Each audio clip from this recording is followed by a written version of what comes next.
l'Agència Catalana de Cooperació al Desenvolupament és molt important estar present a les festes majors, a les festes solidàries, en general en les celebracions populars de cada poble i ciutat de Catalunya. Hem d'apropar el missatge de la solidaritat al carrer i a la gent. I la gent a Catalunya, quan està de festa, també cal que tingui aquesta informació.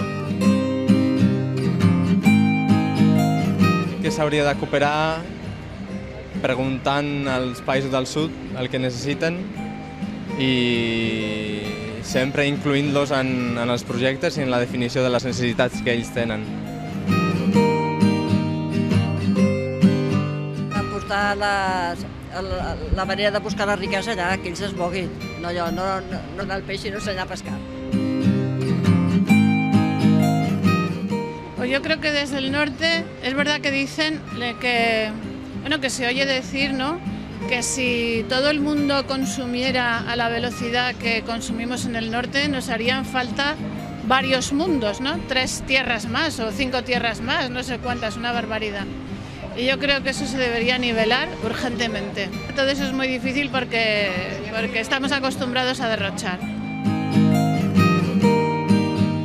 Comercio justo es como el germen de lo que debería ser a un mayor volumen, ¿no? Que bueno, de momento, pero pienso que sí, que es el germen de lo que puede ser el futuro, pero a gran escala. Que tenim més coneixement de com funciona el món, de les desigualtats i del que s'està fent des de l'àmbit de la cooperació per resoldre aquesta situació, per intervenir-hi i per impactar positivament per al desenvolupament, hi haurà més adhesió, més coneixement i probablement hi haurà més satisfacció per la feina que estan fent tants i tants actors de la cooperació catalana.